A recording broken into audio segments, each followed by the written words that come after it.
निवेदन करूंगा मैं आप सबसे, महाराज मान लो कोई व्यापार में अगर तकलीफ हो, कमाई अच्छी नहीं हो रही हो, व्यापार नहीं चल रहा हो, तो निवेदन करूंगा कि किसी के चक्कर में मत पड़ना, कहीं जाकर पूछना मत ही। केवल देव उठनी एकादशी के दिन, जो अभी आने वाली है कार्तिक के महीने में देव उठनी एकादशी, इस दिन एक सिक्का, जब रात्रि को आप तुलसी जी की पूजन करें, ठाकुर जी की पूजन करें, एक सिक्का उसको नीचे रखकर उसको भगवान को विराजमान कर तुलसी माता या शालिग्राम जी को विराजमान कर फिर पूजन करना। सुबह ब्रह्म मुहूर्त में 4 बजे जब आप देवता को उठाएं, वहां पर जब लीपन करें और उठाने जाएं, उस गन्ने की झोपड़ी के अंदर, तो वो सिक्के को अपने पल्लू में डालकर हल्दी की कटोरी में भरकर दुकान में, व्यापार में, व्यवसाय में रख देना। अगली एकादशी तक बताना जरूर कि कितना लाभ मिला, कितना कमाया आपने, सूचना जरूर देना हो, बताना जरूर कि कितना प्राप्त हो। क्यों? क्योंकि नारायण जब देव उठनी एकादशी पर उठते हैं, जब मेरे भगवान विष्णु अपना चरण नीचे रखते हैं, तो एक कुबेर और दूसरी स्वयं लक्ष्मी भगवान के चरण को अपने हाथों में झेल लेती है। तो जिस स्थान पर आप देवता को उठा रहे हो, जिस स्थान पर आप भगवान की आराधना कर रहे हो, जिस स्थान पर आप भगवान को जगाने का प्रयास कर रहे हो, वहां आप अगर लक्ष्मी को विराजमान कर देंगे तो नारायण का चरण और लक्ष्मी दोनों कुबेर के साथ हमें प्राप्त हो सकते।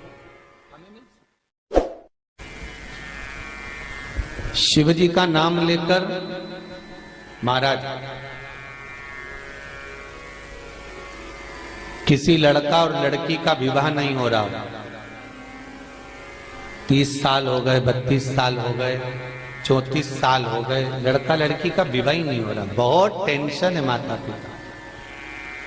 कोई मंगली है, कोई मांगलिक है, थोड़ा धीरे कम करो, प्लेन रखो। कोई मांगलिक है, कोई मंगल है, संबंध हो ही नहीं रहा, बहुत प्रयास कर रहे हैं, बहुत। तो अब की बार कार्तिक महात्म को सुने हो आप, एक प्रयास छोटा सा कर देखना, ठीक है?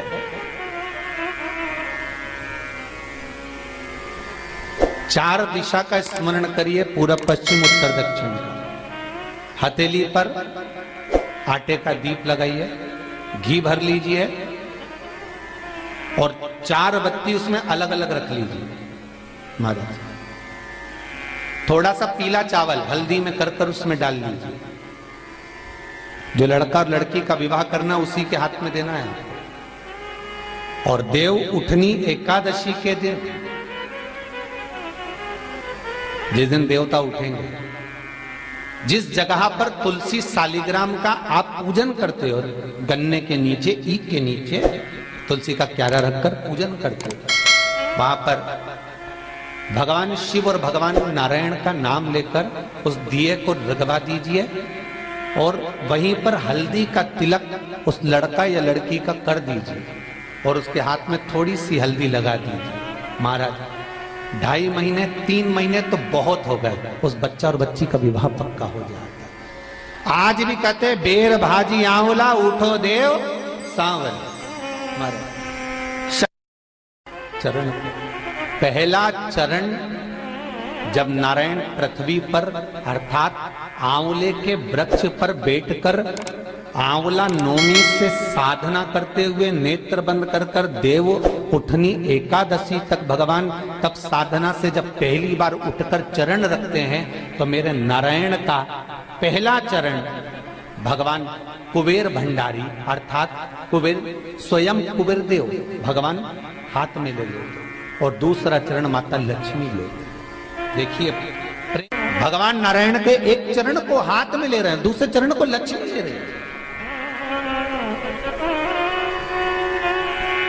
निवेदन करूंगा मैं आप सबसे, महाराज सब्सक्राइब करें हमारे चैनल। मान लो कोई व्यापार में अगर तकलीफ हो, बेल आइकन दबाएं ताकि आप अपडेटेड रहें। कमाई अच्छी नहीं हो रही हो, व्यापार नहीं चल रहा हो, तो निवेदन करूंगा कि किसी के चक्कर में मत पड़ना, कहीं जाकर पूछना मत ही। केवल देव उठनी एकादशी के दिन, जो अभी आने वाली है कार्तिक के महीने में देव उठनी एकादशी, इस दिन एक सिक्का, जब रात्रि को आप तुलसी जी की पूजन करें, ठाकुर जी की पूजन करें, एक सिक्का उसको नीचे रखकर उसको भगवान को विराजमान कर तुलसी माता या शालिग्राम जी को विराजमान कर फिर पूजन करिए। सुबह ब्रह्म मुहूर्त में 4 बजे जब आप देवता को उठाएं, वहां पर जब लीपन करें और उठाने जाएं, उस गन्ने की झोपड़ी के अंदर, तो वो सिक्के को अपने पल्लू में डालकर हल्दी की कटोरी में भरकर दुकान में, व्यापार में, व्यवसाय में रख दें। अगली एकादशी तक बताना जरूर कि कितना लाभ मिला, कितना कमाया आपने, सूचना जरूर देना हो, बताना जरूर कि कितना प्राप्त हो। क्यों? क्योंकि नारायण जब देव उठनी एकादशी पर उठते हैं, जब मेरे भगवान विष्णु अपना चरण नीचे रखते हैं, तो एक कुबेर और दूसरी स्वयं लक्ष्मी भगवान के चरण को अपने हाथों में झेल लेती है। तो जिस स्थान पर आप देवता को उठा रहे हो, जिस स्थान पर आप भगवान की आराधना कर रहे हो, जिस स्थान पर आप भगवान को जगाने का प्रयास कर रहे हो, वहां आप अगर लक्ष्मी को विराजमान कर देंगे तो नारायण का चरण और लक्ष्मी दोनों कुबेर के साथ हमें प्राप्त हो सकते, हमें मिल सकते, भगवान से नहीं।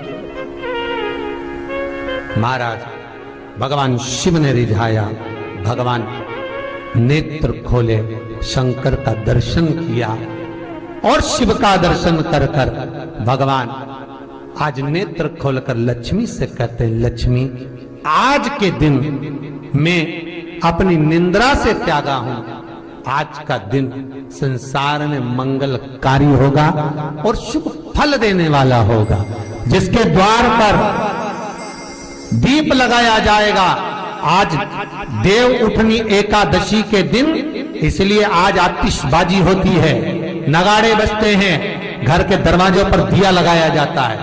आज के दिन जिसके द्वार पर दीप लगेगा, मेरी पूजन होगी, उसके घर में समृद्धि लक्ष्मी की कमी ना हो। चल लक्ष्मी, आज अपन भ्रमण के लिए चलते हैं। शंकर नंदी पर पार्वती के साथ बैठे और भगवान नारायण लक्ष्मी के साथ बैठे गरुड़ पर, दोनों बैठे और दोनों निकल गए अपने अपने मार्ग से। अब इनका जब मिलन होगा, वो मिलन आज का नहीं है, वो मिलन होगा वैकुंठ चतुर्दशी के, हरि और हर का मिलन। अब दोनों निकल गए। 1 रुपए कमाओ, 1.25 रुपए खर्च होता हो, पैसा हाथ में नहीं दिखता हो, तो शिव महापुराण में बड़ा सुंदर वर्णन किया गया। से दीप महत्व का, घर में 2 दिए हमेशा रखना चाहिए, घी का दिया हो चाहे तेल का दिया।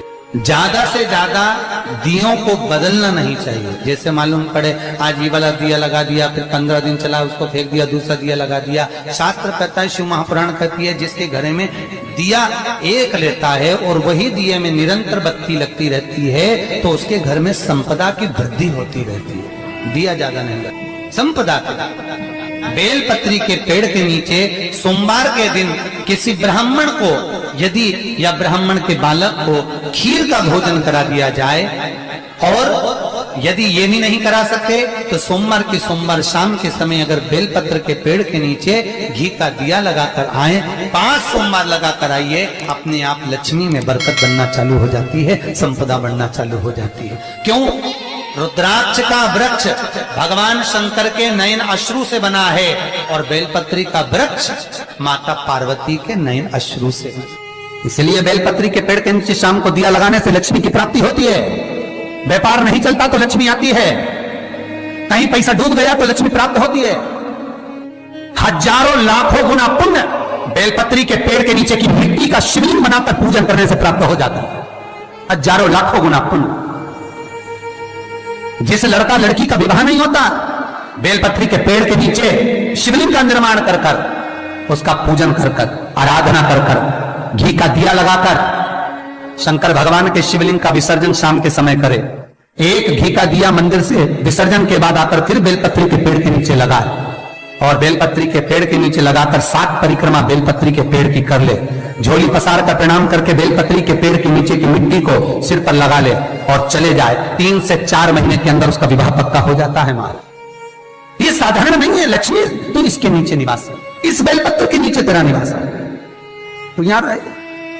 पहले भी कथाओं में करा है कैसी भी रोग हो, कैसी भी बीमारी हो, बस निवेदन इतना है, अगर ज्यादा बीमारी घेर कर रखी है, 1 लोटा पानी, कलश में जल, थोड़ा दूध, और जो व्यक्ति बीमार है उसका वस्त्र उस लोटे को छूला, एक बेलपत्र उसमें पटक दो, और शंकर भगवान पर, शिवलिंग पर, कोई भी शिवलिंग जो मंदिर में हो, चाहे वो गुप्तेश्वर शिवलिंग हो, कुबेरेश्वर हो, माहेश्वर हो, बटकेश्वर हो, पिपलेश्वर हो, नर्मदेश्वर हो, सोमेश्वर हो, नागेश्वर हो, धनेश्वर हो, हरीश्वर हो, कोई भी शिवलिंग जो आपके नजदीक में हो, जो मंदिर आपके पास में, 1 लोटा पानी ले जाकर जो बीमार है उसके नाम से नाम और गोत्र बोलकर शंकर को समर्पित कर दो।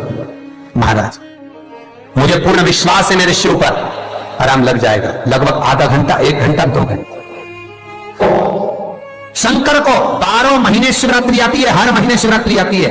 किसी भी महीने की शिवरात्रि को यमुना का जल और गंगा का जल दोनों एक साथ जब चढ़ाते हैं तो मनुष्य की मनोकामना 3 महीने के अंदर पूरी हो जाती है महाराज, 3 माह। इसलिए आज भी लोग मानसी गंगा के तट पर जो चकलेश्वर महादेव हैं उनको जल चढ़ाने के लिए यमुना जी का जल कावड़ में भर कर ले जाते हैं।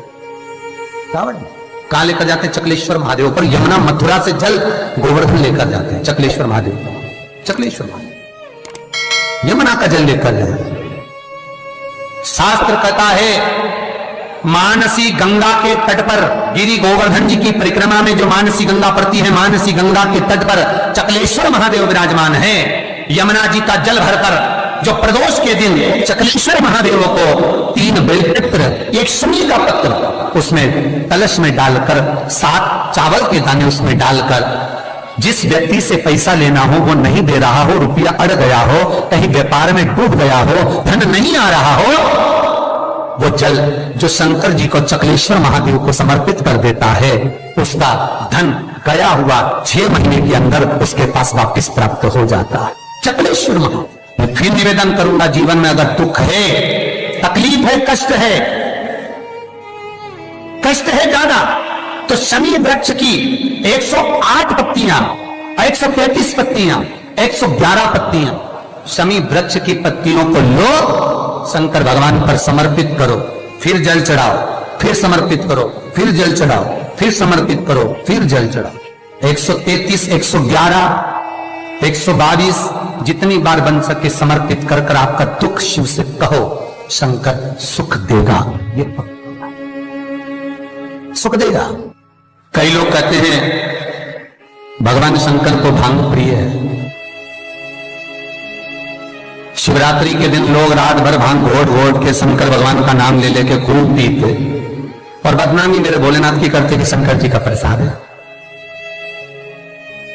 जितने लोग कहते हैं कि शंकर को भांग प्रिय है, कहीं एक जगह पर शिव महापुराण में लिखा हुआ बता दो कि शंकर को भांग प्रिय है, कहीं एक जगह पर। और शिव पुराण जाने दो तो लिंग पुराण के अंदर बता दो, कहीं पद्म पुराण में, अग्नि पुराण में, नर्मदा पुराण में, भविष्य पुराण में, नारद पुराण में, बरहा पुराण में, जहां तुमको मिल जाए वहां लिखा हुआ बता दो कि शंकर को भांग प्रिय है। तो फिर क्यों देवता का नाम बदनाम करना? कई लोगों ने शंकर जी के ऐसे ऐसे फोटो बना रखे कि शंकर जी गांजा पी रहे हैं। ओ भैया, पीना तुमको है, नाम उसका बदनाम कर दो। कई जगह पर भगवान शंकर के ऐसे चित्र बना दिए कि शिव को भांग की प्रियता। बेलपत्र यदि लक्ष्मी प्रदान कर रहा है, बेलपत्र यदि आपको संपदा प्रदान कर रहा है, तो शमी पत्र आपको वैभव प्रदान कर रहा है।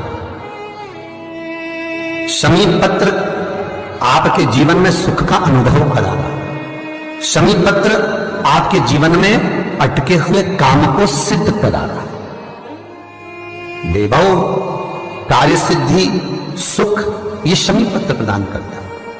इसीलिए बेलपत्र तो केवल भगवान शंकर को चढ़ती है, बेलपत्र गणेश जी को चढ़ती है, देवी को बेलपत्र, और शमी पत्र एक ऐसा पत्र होता है 33 करोड़ देवता शमी पत्र को पाने के लिए